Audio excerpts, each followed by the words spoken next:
আজকে আপনারা নেত্রকোনা জেলার কেন্দ্র উপজেলায় অবস্থিত রয়্যালবাড়ির দুর্গ। এই রয়্যালবাড়ির দুর্গটা কিন্তু আরেকটা নামে পরিচিত জমিদার বাড়ি কইলেও কিন্তু অনেকে আপনারা চিনুন। এই জায়গা কিন্তু অনেকে গেছেন, আপনারা অনেকে সুপরিচিত একটা জায়গা। শুধু তাই না, রয়্যালবাড়ির দুর্গটা কিন্তু কোটবাড়ির দুর্গ হিসেবে পরিচিত। লোকেশনটা একটু বিস্তারিত কই তাহলে আপনারা বুঝতে আরো সহজ দিব। এটা কিন্তু বেতাই নদীর তীরে কেন্দ্র উপজেলা সদর থেকে 13 কিলোমিটার দক্ষিণ পশ্চিমে পড়ছে। এটা কিন্তু প্রাচীন কাল থেকে রয়্যালবাড়ির দুর্গের স্থাপনা হিসেবে বর্তমানে ছাদবিহীন কিছু ইমারত শুধুমাত্র অবশিষ্ট রয়েছে, আর বাকি সবকিছু কিন্তু ধ্বংসবিদ্ধ হয়ে গেছে। এখন কিন্তু কিচ্ছুই খুঁজলে পাওয়া যায় না এই জায়গার মধ্যে। শুধুমাত্র সাইডে কিছু দেওয়ালের মতন আছে, যা হইল গিয়া চিহ্ন মাত্র। লোকেশনটা যদি একটু বিশ্লেষণ করি তাহলে আপনারা বুঝতে সুবিধা হইব। এটা হইতেছে বেতাই নদীর তীরে কেন্দ্র উপজেলা সদর থেকে 13 কিলোমিটার দক্ষিণ পশ্চিমে। কিন্তু আর রয়্যালবাড়ির দুর্গ অথবা জমিদার বাড়ি আপনি যে নামে এটা হইন না এই জায়গাকে আপনি সৌন্দর্য উপভোগ না করতেও স্মৃতিটি দেখে কিন্তু অনেক কিছু আপনি উপভোগ করতে পারবেন, আপনার ভালো লাগবো। যেহেতু ব্রিটিশ আমলে আগের থেকে হইল এই স্তম্ভগুলা এনে অবস্থিত, এটার লেগে কিন্তু অনেক কিছু ধ্বংস হয়ে গেছে। এখন কিন্তু আস্তে আস্তে হইল দেখলাম যে এটা মাটির সাথে মিশা যাওয়ার অবস্থা হয়েছে। যে কোনো একটা জিনিস আপনি যদি সুন্দর করে কদর করে না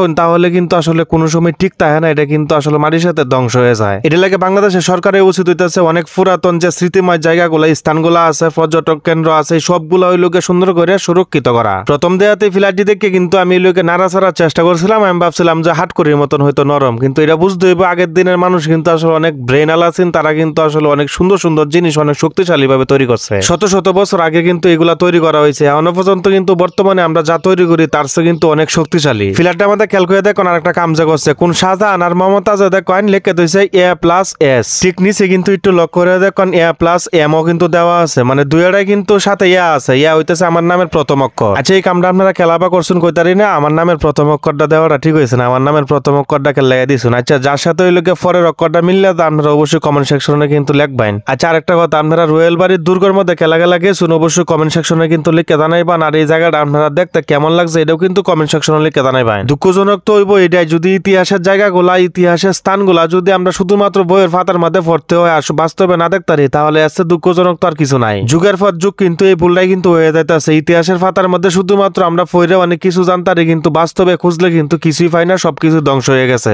এখনো কিন্তু যথেষ্ট পরিমাণ সময় আছে। বাংলাদেশের মধ্যে যে স্মৃতিময় জায়গাগুলো আছে এই জায়গাগুলা কিন্তু এখনো যদি সুরক্ষিত করা হয় তাহলে ইতিহাসের পাতার মধ্যে ভবিষ্যৎ প্রজন্ম কিন্তু আসলে ফরন লাগতো না, বাস্তবেও দেখতে পারবো। রয়্যালবাড়ি সম্পর্কে আরো বিস্তারিত যদি আপনারা জানতে চান তাহলে আপনারা গুগলে সার্চ করুন, যে তাহলে কিন্তু বিস্তারিত ইতিহাসটা জানতে পারবেন। আসলে এটার পিছনে ইতিহাস কি, একটা ইতিহাস কিন্তু আসলে কইতে গেলে ভিডিওটা কমপক্ষে ঘন্টা বানানি লাগবে, এত বড় তো বানানি সম্ভব না। মাঝখানে যে সারিবদ্ধ ফিলারটি দেখতেছেন এই জায়গাত কিন্তু আরো অনেকটি ফিলার আছে, ফিলার কিন্তু অনেকটি ভেঙে গেছে। আমি তো এই যে কইছিলাম না আস্তে আস্তে লোকের সবকিছু ধ্বংস হইতেছে। নিচে যে ফিলারটা ভাঙা পড়ে রয়েছে আমি মনে করছি এটা ফাতলা মনে হয় যে আমি তুলে পারলাম। মামার তো বেড়েও সাথে গেছেন শাহ আলম, হেরা তো অনেকে আপনারা চিনুন। হেরা কইছে এই মাথা তো আমি এই মাথা দিয়ে তোলা দিচ্ছি, ওরে বাপরে এক চুল পর্যন্ত লাগাইতেছি না। এইলো বর্তমান রয়্যালবাড়ির অবস্থা। আপনারা যারা ওই লোকের রয়্যালবাড়িতে ঘুরতে চান আপনারা দেখতেন চান আই তারুন সমস্যা নেই, কারণ যেহেতু স্মৃতিময় জায়গাটা আপনারা দেওয়া উচিত আমি মনে করি। তা যাই অনেক কথাবার্তা কইছি, কথার মধ্যে যদি কোনো ভুল ত্রুটি হয়ে থাকে অবশ্যই ক্ষমা দৃষ্টিতে দেখবেন, কারণ আমি যেহেতু মানুষ আমার ভুল তাহার এর স্বাভাবিক ভুলটি কমেন্ট বক্সে তুলে ধরুন যায় এবং কষ্ট করে ভিডিওটা শেয়ার করে দেন যায়। আল্লাহ তাআলা আপনারা ভালো রাখ, সুস্থ রাখ ও পাঁচ ওয়াক্ত নামাজ আদায় করুন। যে নামাজ আদায় না করলে কিন্তু ফেরেশতারা ডান্ডা মারে ঠান্ডা করে দেবো। এটা তো আমার সব আপনার যত বড় প্রেসিডেন্টের ফল হয় না করে।